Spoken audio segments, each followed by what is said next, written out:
وقال نبینا محمد صلی اللہ علیہ وسلم انی مکتوب عند اللہ خاتم النبیین۔ ناز کیوں نہ کرے آپ سے نسبت والے جب لوگ ہمیں کہتے ہیں ختم نبوت والے۔ جن کو ہے ختم نبوت کی حفاظت کا جنون، اللہ کی قسم یہی لوگ ہیں قسمت والے۔ جن کو ہے ختم نبوت کی حفاظت کا جنون، اللہ کی قسم یہی لوگ ہیں قسمت والے۔ ہر قسم کی حمد و ثنا، اے بند کر دو کیونکہ آواز صحیح نہیں آ رہی، سارے بند کر دو، کوئی نہ مسئلہ تسی یہ سیٹ کر کے سیر تے آ جاؤ۔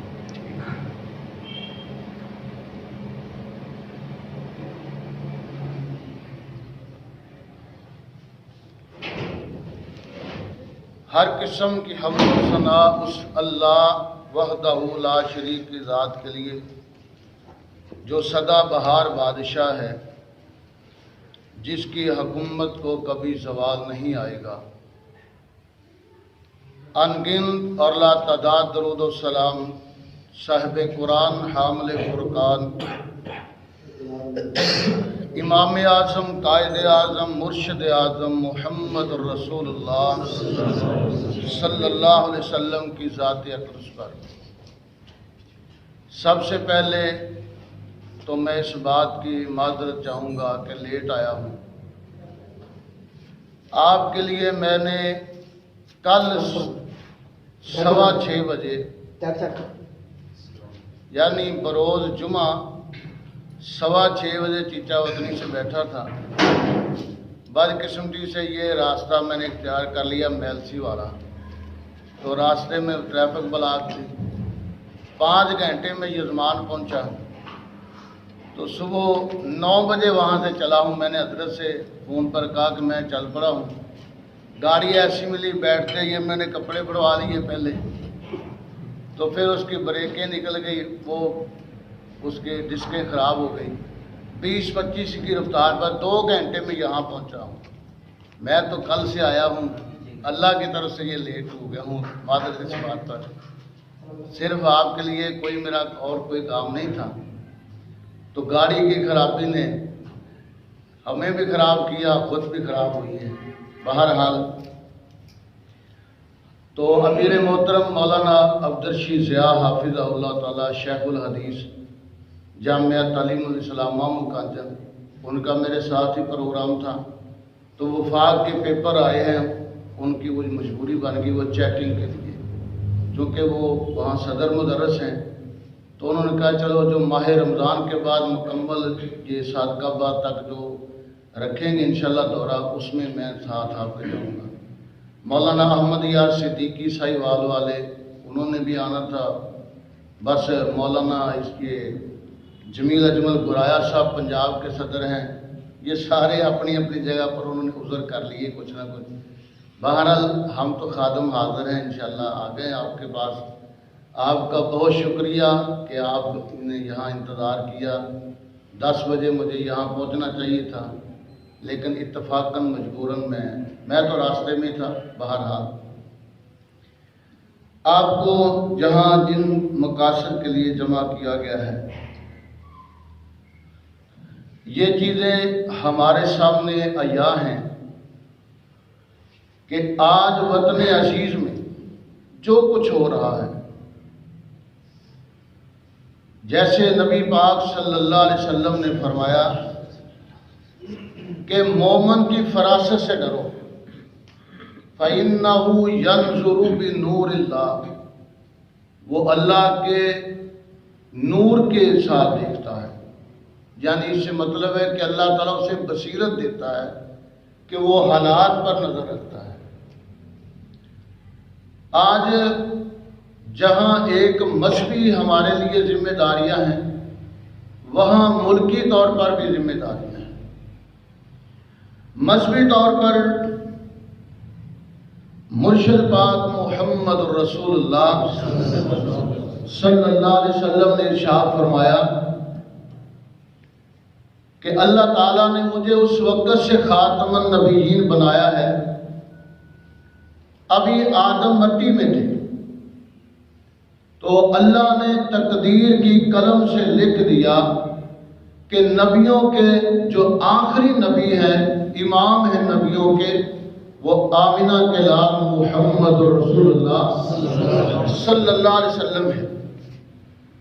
حضور نے پیشگوئی فرمائی کہ میرے بعد 30 کذاب آئیں گے، کلہم یزعم انہ نبی، ہر ایک کا گمان یہ ہوگا کہ میں بھی نبی ہوں، لیکن وہ کیا ہوں گے؟ کذاب اور دجال، جن کا سلسلہ آغاز مسیلمہ کذاب، اسود عنسی، سجا بنت حارثہ اس وقت سے ہو چکا تھا اور پھر آگے چلتا رہا۔ ایک دوسری حدیث اسی سلسلے میں ہے، او اکثر من ذالک، کہ ان کی تعداد 30 سے بھی بڑھ جائے۔ یہ سلسلہ الصحیحہ میں الفاظ ہیں۔ پہلی حدیث کیا ہے کہ ثلاثون کذاب، اور یہ جو سلسلہ الصحیحہ میں الفاظ ہیں وہاں 30 کے اور یا 30 سے بھی زیادہ ہو جائیں گے۔ محدثین نے اس میں جو تطبیق کی ہے اور جو اس کا ربط دونوں احادیث مبارکہ کا ملایا ہے، اس کا مفہوم یہ ہے کہ 30 ایسے کذاب ہوں گے جو نامور ہوں گے، جن کی مشہوری ہو جائے، جیسے مرزا غلام قادیانی، اس سے پیچھے بہاءاللہ، اور یہ محمد سلکی بلوچستان کے اندر، اور اسی طرح یوسف قذاب، یہ ماضی قریب کی باتیں کر رہا ہوں، اور اسی طرح پیچھے چلتے جائیں۔ ویسے جو آج تک تعداد ہو چکی ہے ایسے کہ وہ 10 سال پہلے تک وہ 37 بندے ہیں جنہوں نے دعویٰ نبوت کیا ہے، اور ان 10 سالوں میں میرا خیال ہے 37 زیادہ ہو گئے ہوں گے۔ تو کذاب آتے رہے۔ نبی پاک صلی اللہ علیہ وسلم کا چونکہ فرمان ہے کہ آنا ہے، انہوں نے، یہ بھی حضور کی صداقت ہے کہ کذاب لوگوں کا کھڑے ہونا یہ نبی پاک کی صداقت ہے۔ تو میرے بھائیوں، آج جو ہمارے سامنے مین ہدف ہے وہ ہے مرزائیت۔ مرزائیت جب سے اس نے جنم لیا ہے، الحمدللہ اللہ کا یہ احسان ہے کہ علماء اہل حدیث نے سب سے پہلے اس کا تعاقب کیا ہے۔ لوگ کہتے ہیں کہ ہم نے کیا ہے، لیکن تاریخ کے اوراق ان کا ساتھ نہیں دیتے۔ مثال کے طور پر سب سے پہلے اس کا دعویٰ 1891 5 فروری کو سامنے آتا ہے۔ فاتح قادیان، شیخ الاسلام، بطل حریت، مجاہد ختم نبوت، مولانا محمد حسین بٹالوی رحمۃ اللہ علیہ، ایک پریس میں جاتے تو وہاں ایک ورقہ 2-3 اوراق پہ ایک پمفلٹ دیکھا جو قادیانی نے لکھا تھا، جس میں اس نے یہ باور کرایا تھا کہ جو آنے والا مسیح ہے، مسیح موعود، وہ میں ہوں۔ دبے لفظوں میں یہ بات اس نے کہی تھی۔ مولانا نے ان سے سوال کیا کہ آپ کا مراد یہ ہے کہ میں وہ عیسیٰ بن مریم ہوں؟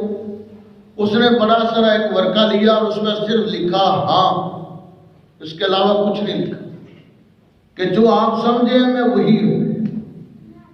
یہ ہے تحریک ختم نبوت کا نقطہ آغاز۔ اب کچھ لوگ کہتے ہیں جناب علماء لدھیانہ نے سب سے پہلے یہ کام کیا۔ عبداللہ لدھیانوی، محمد لدھیانوی، دونوں بھائی تھے۔ ایک نے غلام احمد پر فتویٰ تکفیر لگایا دوسرا بھائی کہتا ہے کہ آپ نے ایک مسلمان کو کافر کہہ دیا، یعنی آپس میں دونوں کا اختلاف ہو گیا۔ یہ اختلاف بڑھتے بڑھتے آخر انہوں نے فتویٰ یعنی طلب کرنے کے لیے دیوبند کے اندر اپنے استاد مولانا محمد طیب کے پاس، جو اس وقت دیوبند کے مفتی تھے، اس کو یہ لکھا یعقوب نانوتوی کے پاس کہ لکھا استاد جی ایسے مسئلہ پیدا ہو گیا ہے اور مولانا عبداللہ صاحب نے فتویٰ لگا دیا ہے۔ تو مختصر بات دیوبند سے جو انہیں فتویٰ ملا وہ کیا تھا کہ آپ نے ایک مسلمان پر فتویٰ تکفیر لگایا ہے۔ پتہ یہ چلا کہ جب یہ جس فتوے کی بات کرتے ہیں اس وقت تو اس کو سارے مسلمان کہتے تھے اور اس کا کوئی دعویٰ سامنے آیا نہیں تھا۔ اور دوسری بات جو اس نے براہین احمدیہ لکھی تھی اس میں اشارتاً چیزیں لکھی تھی، وضاحت کے ساتھ نہیں تھا کہ میں نے وہی جو حضرت عیسیٰ آئیں گے میں وہی ہوں، یہ وضاحت نہیں تھی۔ بہرحال پھر یہ لوگ آگے بڑھے، پھر آپ نے مشورہ کیا، براہین احمدیہ منگوائی، پڑھتے رہے۔ مختصر بات یہ اس بات کو بنیاد بنا کر کہتے ہیں ہم نے پہلے فتویٰ تکفیر لگایا۔ لیکن میرے بھائیوں، مولانا محمد حسین بٹالوی رحمۃ اللہ علیہ، آپ حیران رہیں گے آپ کے بہاولپور میں شیخ الحدیث کتنے ہیں؟ پورے ضلع بہاولپور میں کتنے لوگ ہیں جو شیخ الحدیث ہیں؟ زیادہ سے زیادہ 2-3 ہوں گے، میرے علم کے مطابق 2 سے 3 ہیں، 4 بھی اگر لگا لیں تو کتنا بڑا ضلع ہے۔ ایسے بندوں 200 آدمی ایسے جو شیخ الحدیث ہوں، ان کو ملنے کے لیے کتنا صبر کرنا پڑے گا؟ جو ایک ضلع میں 2 بندے ہوں تو 200 آدمی کو ملنے کے لیے اس کا مطلب ہے 100 شہر 100 ضلع آپ کو تلاش کرنا پڑے گا۔ مولانا محمد حسین بٹالوی نے، اور آج دیکھو یہ تو آپ کا بسوں کا اتنا مشکل سفر نہیں، پھر بھی میں شکوا کر رہا ہوں کہ کل سے میں چلا ہوں تو آپ کے پاس پھر بھی لیٹ ہو گیا ہوں۔ تو جب ایسی سہولتیں نہیں تھی، صرف ٹرین کی سہولت تھی، مولانا محمد حسین بٹالوی نے اس وقت 200 شیخ الحدیث کو مل کر قائم کیا۔ اور آپ کے یہاں ملتان بھی آئے، یہ جہاں چاچڑ والے ہیں، یہ چاچڑا والے پہلے مرزا غلام قادیانی کی حمایت میں اس نے لکھا تھا، پھر مولانا بٹالہ سے چلے اور اس چاچڑ والا کے پاس آئے، اسے آج اس کے عقائد سمجھائے، پھر اس نے اس کی تئیس سے ہاتھ پیچھے کھینچ لیا۔ اور مولانا محمد حسین بٹالوی رحمۃ اللہ علیہ، ان کی محنت، میرے بھائیوں افسوس کہ ہمارے علماء سمیت ہمارے طریق سے واقف نہیں، اس طرف ہم نے توجہ نہیں کی۔ یہ نہیں کہ مشکل ہے، مشکل نہیں ہے، توجہ ہی نہیں کی ہماری، ہم نے اس کو اپنے لیے مشن بنایا ہی نہیں۔ تو مولانا محمد حسین بٹالوی رحمۃ اللہ علیہ نے 200 پشاور سے لے کر دہلی تک اور یہ کلکتہ، یہ جناب کسی بڑے لمبے چوڑے سفر کر کے 200 علماء سے سین لے کے متفقہ فتویٰ تیار کیا کہ جو ان عقائد کا حامل آدمی ہے وہ دائرہ اسلام سے خارج ہے۔ اور ان کی محنت کی آپ کو بات سمجھاؤں، بٹالہ اسٹیشن پر جب ٹرین رکتی تو مولانا محمد حسین بٹالوی، اللہ اکبر، یہ جملہ سن کر آپ حیران رہ جائیں گے ان کی محنت کتنی تھی۔ جب ٹرین رکتی، جو مسافر یہاں سے نیچے اترتے تو جو قادیان کی طرف جا رہے ہوتے ان کو اپنے راستے میں کھڑا کر لیتے، کہتے بھائی کہاں جا رہے ہیں آپ؟ جی میں اتنے نواں نبی آیا وہاں جا رہا ہوں۔ تو مولانا اس کو راستے میں روک لیتے اور سمجھاتے، بھائی یہ تو کافر ہے، یہ تو کوئی نبی نہیں ہے، یہ تو مرتد ہے۔ ان باتوں کو لے کر قسمت والے لوگ واپس چلے جاتے، بدقسمت چند پھر بھی مولانا کی بات کو نہ مانتے ہوئے آگے چلے جاتے۔ آپ بتائیے یہ محنت نہیں ہے کیا کہ ہر گاڑی کھڑی ہو اور بندہ انتظار میں کھڑا ہے کہ کوئی جائے ادھر تو میں اس کو روکوں گا۔ اور مرزائیوں نے پتا کیا لکھا ہے کہ مولوی محمد حسین کی جوتیاں ٹوٹ گئی، اور واقعی حضرت ان کی جوتیاں ٹوٹ گئی۔ نبی پاک کی حرمت کے دفاع کے لیے ناموس رسالت پر پہرا دیتے ہوئے ان کی جوتیاں ٹوٹ گئی۔ اللہ اکبر۔ اور ایک دفعہ لاہور کے اندر مرزا غلام قادیانی نے اشتہار چھپایا کہ میرے ساتھ کوئی مناظرہ کرے۔ وہ مناظرہ ہوا اہل حدیث عالم مولانا عبد الحکیم کلانوری کے ساتھ۔ اتنا زبردست مناظرہ ہوا کہ مرزا غلام قادیانی بکھلا کے کہنے لگا کون کافر اپنے آپ کو نبی کہتا ہے، خود اتنا بکھلا گیا۔ اگر آپ کو میرے نبی ہونے پر اعتراض ہے تو پھر وہاں سے نبی لفظ کاٹ دے، محدث لکھ لے۔ یہ مولانا کی پکڑ اتنی سخت تھی۔ اور ابھی توجہ میری طرف کیجیے، ابھی یہ اس یہاں سے جان چھوٹی تھی اس کی، مولوی محمد حسین بٹالوی پہنچ گئے۔ آؤ جی میرے نام مناظرہ کرو، تم نے اشتہار چھپوایا ہے۔ تو یہ وہاں سے دوڑ پڑا، لاہور سے دوڑ کر سیالکوٹ چلا گیا۔ علماء اہل حدیث یہ تمہاری بہت عظیم تاریخ ہے کہ مولوی محمد حسین بٹالوی سیالکوٹ پیچھے پہنچ گئے۔ اب اس کو پتا چلا کہ مولوی تو پیچھے ہی آ گئے، تو وہاں سے دوڑا تو سیالکوٹ سے انڈیا میں شہر تھا کپور تھلا، وہاں چلا گیا۔ مولانا پیچھے چلے گئے۔ اب وہاں سے یہ دوڑا تو لدھیانہ چلا گیا، تو مولانا نے پہلے وہ تار بھیجتے تھے، یعنی کوئی بھی پیغام دینا تو تار کے ذریعے، تو مولانا نے پھر تار بھیجی وہاں کے جماعت والوں کو، اس سے پوچھ لو اگر مناظرہ کرتا تو میں پیچھے بھی آ جاتا ہوں۔ آپ تو ان لوگوں کے وارث ہیں، ہم نے تجھے دوڑا کے مارا ہے۔ اور سب سے پہلا مناظرہ لدھیانہ کے اندر 12 روز جو ہوا تھا، مولانا محمد حسین بٹالوی نے اسی کے ساتھ کیا تھا، جس مناظرے کی وجہ سے پورے ہندوستان میں تہلکہ مچ گیا تھا کہ یہ باطل آدمی ہے۔ خود اس کا اپنا قریبی حافظ محمد عباس قادیانی تھا، وہ پیچھے اسلام میں واپس آ گیا اسی مناظرے کی وجہ سے۔ میں آپ کو بس تھوڑا سا ٹچ کر کے بات بتا رہا ہوں، ورنہ یہ ایک بڑا سمندر ہے۔ یہ تھے مولانا محمد حسین بٹالوی رحمۃ اللہ علیہ۔ اور آج لوگ کہتے ہیں جی انہوں نے وجہ تو اس نے ترقی کی تھی۔ وہ کہتے کیوں ہیں؟ ہمارے پاس علم نہیں ہے اس بارے میں، ہم نے اس بارے میں کوئی ریسرچ نہیں کی۔ اللہ اکبر۔ اور اسی طرح مولانا مولانا ثناء اللہ مرسلی رحمۃ اللہ علیہ، فاتح قادیان، شیر پنجاب، شیخ الاسلام، سب سے پہلا مناظرہ نے 1893 میں مد گاؤں ہے امرتسر کے نام ساتھ، اس مد گاؤں میں ٹالیوں کے نیچے بیٹھ کے مناظرہ کیا سرور شاہ قادیانی کے ساتھ۔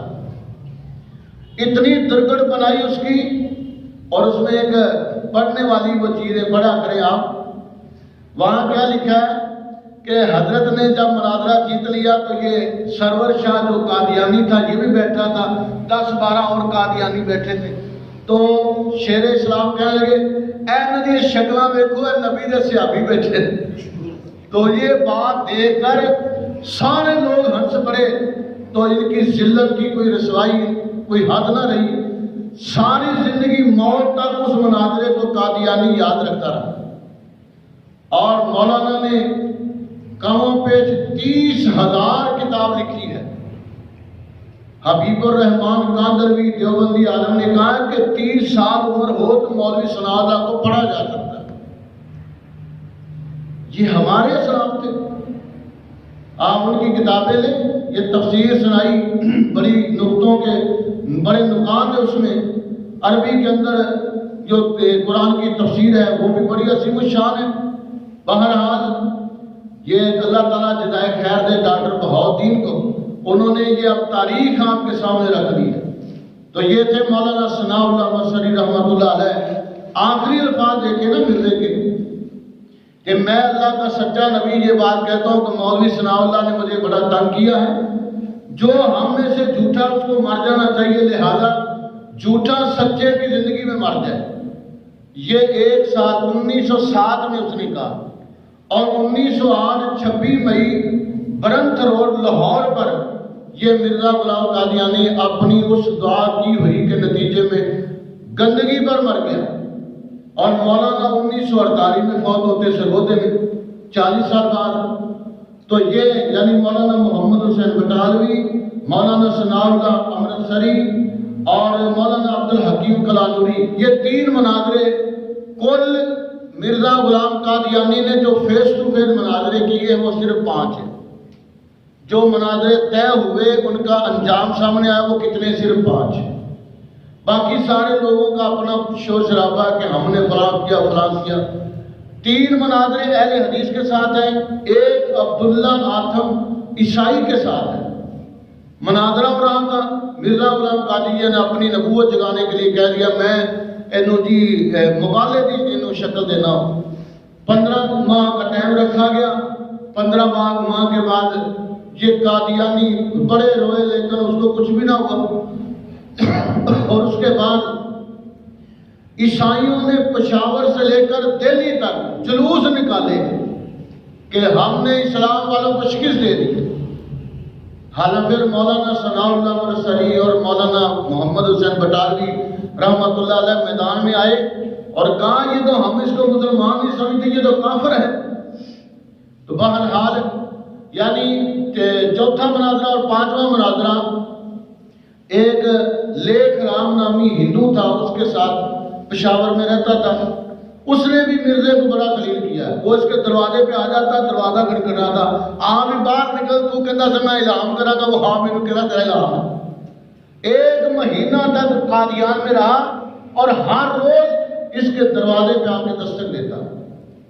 تو میرے بھائیوں یہ تھے علماء اہل حدیث کی کارکردگی، اور ایک مبالغہ ہوا ہے جس کا انجام جو اپنے انجام کو پہنچا ہے، وہ کیا؟ مولانا عبدالحق غزنوی رحمۃ اللہ علیہ، صوفی عبدالحق کے نام سے مشہور تھے لیکن غزنوی خاندان کے ثبوت تھے۔ مولانا عبدالحق غزنوی رحمۃ اللہ علیہ 13 ماہ اس کا ٹائم طے ہوا تھا، امرتسر ہائی سکول میں یہ مناظرہ ہوا تھا۔ تو میرے بھائیوں جب 13 ماہ گزر گیا تو سورہ فیل پڑی گئی کلے کالے چنوں پر، اور اس نے جولیاں اٹھا اٹھا کے قادیانی عورتیں آخری تحریک کو روتے، یا اللہ مولوی عبدالحق کو موت دے دے، آدھے نبی کو سچا کر دے، یہ دعائیں مانگتے تھے، روتے تھے، چیخے مارتے تھے۔ بلکہ لکھنے والوں نے لکھا ہے کہ اس دن شیعوں کے ماتوں کو بھی انہوں نے شکست دی تھی، اتنا روئے تھے قادیانی۔ لیکن مولوی عبدالحق الحمدللہ اللہ نے انہیں سانس کی بیماری میں مبتلا تھے، اور جب مبالغہ کیا اللہ نے شفا دے دی، تو یہ اور بھی ٹھیک ہو گئے۔ جو یہ قادیانی اس پر لعنت اللہ نے ڈال دی۔ بہرحال یہ ہے آپ کے اسلاف۔ ایک دفعہ ایک دیوبندی مولوی سے میری بات چلی، میں نے کہا آج کل ہماری انہیں بڑی تکلیف ہو رہی ہے، ختم نبوت کا کام واپی کیوں اٹھ بیٹھے ہیں؟ ہم تو کہتے تھے ہم نے سب کچھ کیا ہے۔ مولانا ڈاکٹر بہاؤالدین کی بڑی پریشانی کہ انہوں نے گم تاریخ کو سامنے لے آئے ہیں، بڑی پریشانی ان کو۔ تو میں نے کہا یار ایک اپنے کسی مولوی کا مناظرہ تو دکھاؤ جو اس نے مناظرہ کیا ہو اس کے ساتھ۔ اللہ اکبر، ایک مناظرہ ہوا تھا، مولوی عبدالرشید گنگوئی بڑا مشہور عالم ان کا، مناظرہ ہو رہا تھا تو شرائط پر ہی ختم ہو گیا تھا، اور وہ شرائط مولوی عبدالرشید نے نہیں تسلیم کی تھی، مرزا مانگتا تھا۔ لیکن ادھر فاتح قادیان ہے، اللہ اکبر، کہتے تھے شرائط تم رکھ لو، مناظرہ میں کروں گا، تمہاری شرائط پر ہی مناظرہ کروں گا۔ میرے بھائیوں یہ ہے ہمارا ماضی۔ 1920 تک آپ فاتح قادیان رہے ہیں، اہل حدیث فاتح رہے ہیں۔ 1929 میں ایک جماعت بنتی ہے عالمی مجلس تحفظ ختم نبوت، جس کے صدر تھے سید عطا اللہ شاہ بخاری رحمۃ اللہ علیہ۔ شاہ صاحب نے ختم نبوت کے حوالے سے بڑا کام کیا ہے، ہم قبول کرتے ہیں۔ اس کے صدر تھے اور جنرل سے بھی آپ تھے سید داؤد غزنوی رحمۃ اللہ علیہ۔ اور پھر یہ سلسلہ چلا، بڑی لمبی چوڑی تاریخ ہے۔ افسوس کہ جب یہ شخصیتیں چلی گئی تو ہمارے جو علماء تھے، جیسے ختم نبوت پہ کام کرنے کا حق تھا، حق نہیں ادا ہوا۔ اس کی وجہ یہ ہوگی، کیا ہمارے علماء ذہین نہیں ہیں؟ الحمدللہ میں سمجھتا ہوں آپ سب جو بیٹھے ہیں مجھ سے زیادہ ذہین ہیں، ذہین ہیں۔ اللہ نے آپ کو صلاحیت بخشی ہے، صرف قیادت نے شاید اس طرف توجہ نہیں کی۔ اس کا نتیجہ کیا نکلا؟ یہ جو ہمارے نوجوان بیٹھے ہیں نا، دیوبندی حضرات، دوسرے کہتے ہیں یہ ویکھو اسی کام کر کے بخایا، ہمارے بھائیوں کو پتہ ہی نہیں ہوتا۔ وہ کہتے ہیں جناب اچھا واقعہ بھی ساڈے تو پھر علماء ہے بھی رہ گئے۔ اللہ اکبر، جو ہمارا کردار ہے وہ کسی کا نہیں ہے۔ الحمدللہ، کہوں سارے الحمدللہ۔ جو علماء حدیث کا کردار ہے وہ کسی کا نہیں ہے۔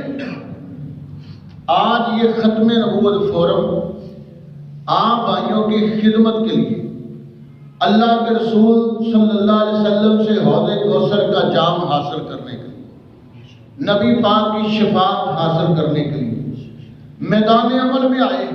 ویسے تو الحمدللہ بھائی عثمانی صاحب جانتے ہیں، ماشاءاللہ اللہ تعالیٰ نے انہیں بھی علم کا ایک ملکہ دیا ہوا ہے، ہم ان کے علم سے ہمیشہ متاثر ہیں۔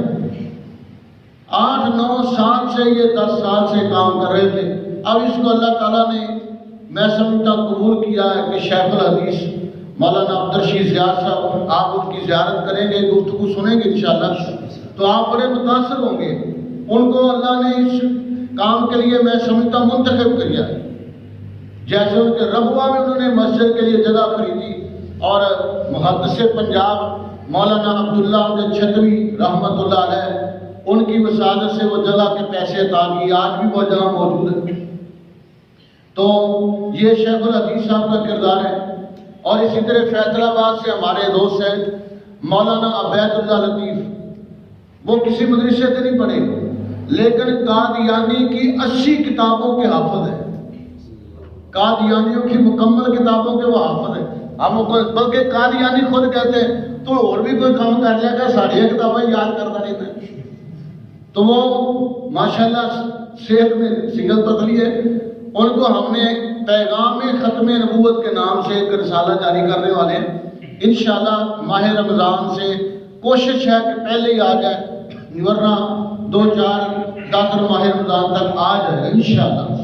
میں عثمانی صاحب کو بھیجوں گا، آپ بھائیوں تک وہ پہنچائیں گے، تو انشاءاللہ ہم اس کو باقاعدہ شمارہ نمبر 1 2 3 4 کے نام سے یہ جاری رہے گا۔ آپ بھائی بھی کو لکھنا چاہیں، اس میں کچھ چیزیں مطلب ہے آپ عثمانی صاحب کو دے دیں، وہ ہمیں پہنچا دیں گے۔ بالکل آپ کا یہ رسالہ ہے، آپ کا ہے، آپ اس میں جو بھی آپ کو اللہ نے علم دیا لکھو، آگے بڑھو، کوئی مشکل کام نہیں ہے، آگے بڑھو اس سے۔ تو میرے بھائیوں، نبی پاک صلی اللہ علیہ وسلم کی ختم نبوت کے تحفظ کے لیے جو کام ہمارے ذمے ہے اللہ کی طرف سے ہے، اگر ہم یہ ہمارے اندر اگر یہ غیرت نہیں ہے تحفظ ناموس رسالت کی، تو شاید ہماری عبادتیں، خطابتیں، یہ تہجد، اشراق یہ بھی قبول نہ ہو۔ اگر ناموس رسالت پر پہرا نہیں ہے تو اس لیے انشاءاللہ ہم نے یہ کام کرنا ہے۔ اور اس میں ایک بڑی بات جو سامنے کئی علاقوں میں آئی ہوئی ہے، میں یہاں بھی وضاحت کر دیتا ہوں۔ دوست کئی آج کل بہت افسوسناک بات یہ ہے کہ سوشل میڈیا پر جیسے سیاسی ورکر ایک دوسرے کو گالیاں دے رہے ہیں، ہمارے مذہبی ورکر بھی وہی کوئی کام کر رہے ہیں۔ علامان والحفیظ، کیا اسلام نے بھی ہمیں درس دیا ہے؟ المسلم من سلم المسلم من لسانہ و یدہ، من لسانہ، تو یہاں ہم بولتے بھی ہیں تو لکھتے بھی ہیں۔ ایک بندہ لکھ رہا ہے حضرت علامہ پروفیسر سائنی کے خلاف، اور اینو کی پتہ ہے بھائی تیرے باپ سے بڑا وہ، کچھ بھی نہ ہو تیرے باپ سے تو بڑا ہے۔ ایک لکھ رہا مولوی شریف جوانی تو فلاں تھا، بھائی اس کی عمر دیکھو اپنی عمر دیکھو۔ ایک لکھ رہا حافظ سعید فلاں ہے۔ اور میرے بھائیوں اللہ کے لیے یہ گناہ ہے، یہ اللہ کے رسول کی تعلیم کے خلاف ہے۔ تو اسی طرح ابھی ہم نے تو جمعرات ہمیں 8 دن ہوئے، لوگ کہتے ہیں نویں جماعت کھڑی ہو۔ بھائی ہمارا ایسا کوئی مسئلہ نہیں ہے، صرف ختم نبوت پر ہم نے کام کرنا ہے، اور ہمارے لیے سارے محترم ہیں۔ ہم کسی کے میں کہتا ہوں کہ نبی پاک کے تکریم اور عزت کے لیے کام کریں، اور نبی پاک کے جو وارث ہیں ان کے خلاف بات کریں، یہ کیسے ہو سکتا ہے؟ علماء وارث نہیں ہے نبی پاک۔ اس لیے بھائیوں ہمارے لیے سارے محترم ہیں۔ ہر سلفی بھائی میں سمجھتا ہوں کہ شاید مجھ سے زیادہ نیک ہے، اور اسی طرح ہمارے امیر محترم کا موقف ہے۔ آپ انشاءاللہ ہماری زندگی رہی کبھی اس فورم سے کسی عالم کی توہین نہیں سنیں گے، اور نہ ہم یہ درس دیتے ہیں۔ بلکہ ایک دفعہ ایک اجلاس ہو رہا تھا تو ایک آدمی نے اٹھ کے مرکزی جمعیت کے خلاف بڑی بات کی، اور میں کہا بھائی اسی تے قادیانیت کے خلاف ہوں، مرکزی کے خلاف نہیں آئے، ہم تو نبی پاک کے دشمن کے خلاف نکلے ہیں۔ تو ہمارا دشمن وہ ہے جو رسول اللہ کا دشمن ہے، ہم اپنے نبی کے دشمن کے خلاف ہیں انشاءاللہ، اور آخری دم تک یہ بات کریں۔ یہ تو تھوڑی سی جو میں آپ کے سامنے تصویر رکھ سکا ہوں، یہ ہے ہماری تاریخ۔ اب تھوڑی سی بات دوسری طرف آئیے، جو ملکی حالات، ملکی حالات لیٹ تو نہیں آپ ہو رہے، صرف 5-6 منٹ کی بات میں کروں گا انشاءاللہ، بس 5-6 منٹ انشاءاللہ۔ ملکی حالات کیا ہے؟ جو 1856 میں تحریک آزادی چلی تھی، اس میں بھی سب سے زیادہ قربانیاں علماء اہل حدیث نے پیش کی، اور پھر آگے بڑھتا رہا سلسلہ۔ 1947 میں پاکستان بن گیا۔ اب ہوا کیا؟ جب پاکستان بن گیا تو ہمارے جو مذہبی لوگ تھے، جن کی قربانیوں سے پاکستان بعد میں وجود میں آیا تھا، ان لوگوں نے تو آگے آنا تھا، ایس پی کی سیٹ پہ بیٹھنا تھا، کمشنر کی سیٹ پہ بیٹھنا تھا۔ تو ایک مولوی نے جو کہنا نہیں چاہیے دیوبندی مسلک سے تھا، اس وقت 30 لاکھ روپیہ لے کر مسلم لیگ کی مخالفت کر دی، اور جو قادیانی تھے انہوں نے موقع دیکھا۔ قادیانیوں کا دوسرا خلیفہ بشیر الدین محمود بڑا چلاک تھا، بہت چلاک تھا، ذہین بڑا تھا، پورا شیطان تھا۔ اس کی ایک الگ داستان ہے، کبھی سنائیں گے آپ کو۔ تو اس نے دیکھا کہ میدان خالی ہے، اس نے جلدی سے مسلم لیگ کے اندر داخل ہو کر قائد اعظم کو اپنی محبت کا جو رنگ